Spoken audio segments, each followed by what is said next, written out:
Continuer. Durant le sommet, comme le souligne ici l'imam Baïnian, beaucoup de choses ont fait défaut. Il y a beaucoup d'actes qui ont frustré les participants, notamment la présence d'hôtesses très mal habillées, qui devaient s'occuper des hôtes. Il y a des hôtes parmi eux qui ne voulaient pas de ces hôtesses, parce que qui étaient habillés de façon contraire au principe même de l'islam. Il y a aussi que ils ont organisé un bal pour marquer la fin de la Nussi. Tout le monde sait que organiser un bal ne peut pas relever d'actes considérés comme étant d'actes islamiques. Ils ont également perturbé le sommeil de tous les Sénégalais qui étaient aux alentours du stade de l'Amitié parce qu'il y avait un spectacle son et lumière qui n'a rien à voir avec l'islam. Ils n'ont pas aussi aménagé une pause prière, obligeant certains présidents, notamment le président iranien, il a quitté pendant la séance pour aller prier.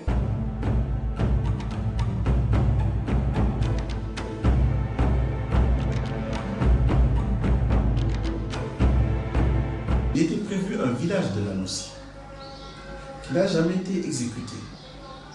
Aujourd'hui, quand vous allez sur le terrain qui est prévu pour ce village, on a mis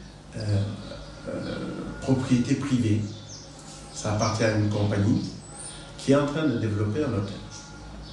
Étant donné que ce terrain était prévu au départ pour le village de la Nussi, comment et par quelle procédure est-ce que ce terrain a été abandonné par la Nussi pour être mis à la disposition de cette société? Première question. La réponse à cette question se trouve sur ce document. C'est un acte de vente qui documente la cession du terrain dit champ de tir par l'État du Sénégal à une entreprise coétienne appelée General Trading, General Contracting and Industrial Structure WLLP, qui est représentée dans cette transaction par l'entreprise sénégalaise Mohamed Abdul Mohsin Al-Harafi & Son SARL. La dimension du terrain est de 29 hectares. À quelle date ce terrain a été cédé à la compagnie?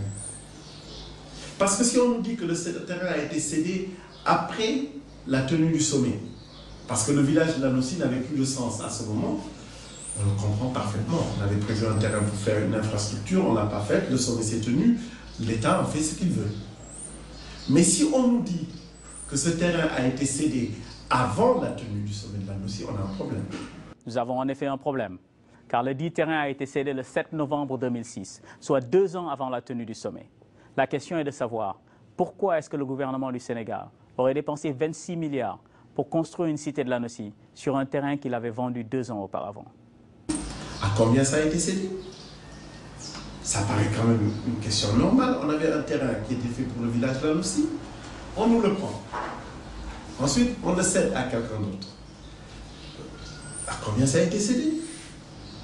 Je pense que c'est une question minimale. Et ça, ce sont les questions sur lesquelles, je l'affirme encore, jusqu'à présent, nous n'avons pas eu de réponse de la Nussi. Ce terrain a été cédé à 2 175 millions de francs CFA, soit la bagatelle d'environ 7 500 francs le mètre carré. Ceci dans une zone où le mètre carré se vend au minimum à 300 000 francs CFA.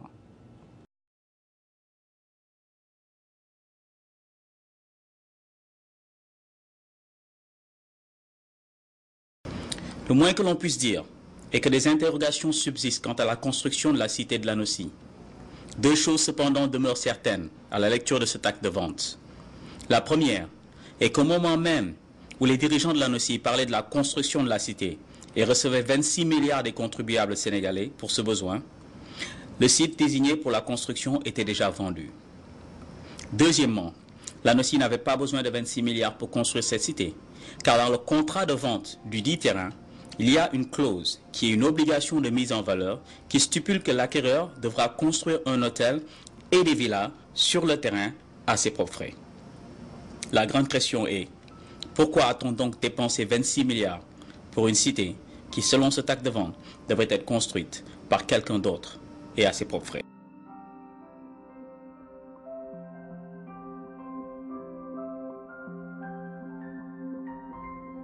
Ils le savent, Ils savent qu'il y a des choses qui sont pas encore terminées, mais ils pensent qu'on peut difficilement faire mieux que moi. Parce que je ne connais pas un pays africain qui fait mieux que moi. J'aimerais bien qu'on me le dise, et dans quel domaine? J'aimerais bien. Il n'y en a pas. Il n'y en a pas. On vous parle, sur une périmètre de moins de 30 km², on vous parle d'investissements qui auraient pu aider à construire 1000 km de route sur l'ensemble du territoire national. Moi, j'ai une assemblée que je contrôle, que mon parti contrôle. J'ai un Sénat qui est contrôlé par mon parti. J'ai un gouvernement que j'ai formé et qui travaille. Je n'ai pas de contestation vraiment sérieuse. Donc, je ne vois pas, il n'y a pas de crise. Pourquoi je vais faire ça? Les prises de position des membres de la société civile ont permis de corriger un certain nombre de choses, mais il y a beaucoup d'informations que nous n'avons pas eues et qui, malheureusement, ne nous ont pas permis de jouer notre rôle de membre d'un conseil de surveillance dans toute sa plénitude. Si je veux mettre mon fils, je sais comment on fait. Il y a d'autres qui l'ont fait. Autour de nous, regardez, en Afrique, aux États-Unis.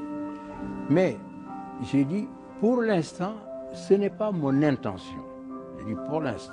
Les artisans ont énormément souffert. Et au moment où je vous parle, en termes de manque à gagner, et même, je dois dire, en termes de perte d'emploi et en termes de non-activité, aujourd'hui, il y en a qui sont plus actifs sur le plan économique. Je le laisse se présenter aux prochaines élections. Je peux le laisser.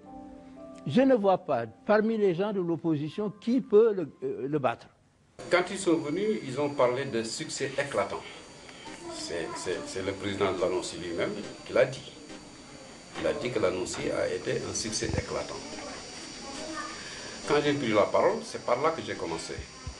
Vous savez, pour ce qui est de la corruption, il est vrai qu'il y a la corruption. Mais je vous ai dit que la presse, le nombre des journaux sont des révélateurs.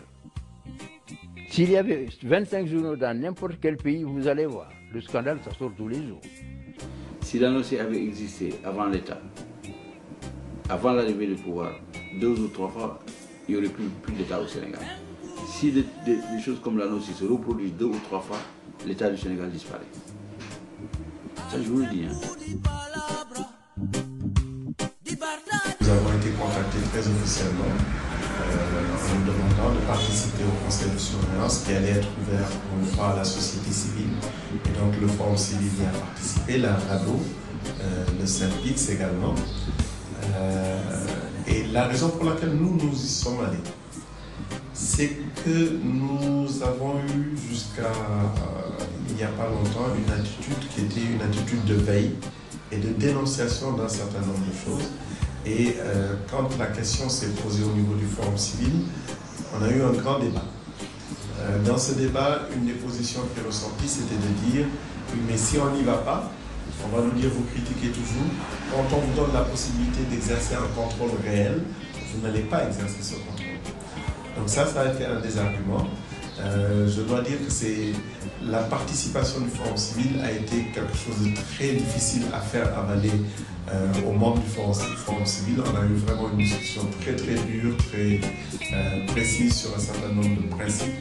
Et en fin de compte, le consensus a été de dire on va y participer en sachant de manière très claire que la participation de la société civile allait être quelque part utilisée comme un gage de transparence, mais en se disant que ce que nous appelons la transparence, c'est ça que nous allions essayer de faire passer.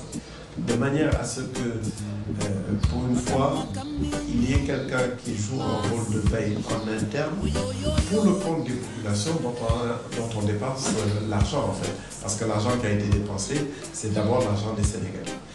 Quand on dit que nous étions au courant de tout, c'est totalement inexact. Pour la raison simple que nous avons les courriers et que nous avons envoyé ces courriers au directeur exécutif de l'ANOCI, au président de l'ANOCI, pour réclamer un certain nombre d'informations, notamment des informations financières, des informations techniques, que nous n'avons jamais reçues. Je dois dire que sur les informations techniques, je suis peut-être le seul membre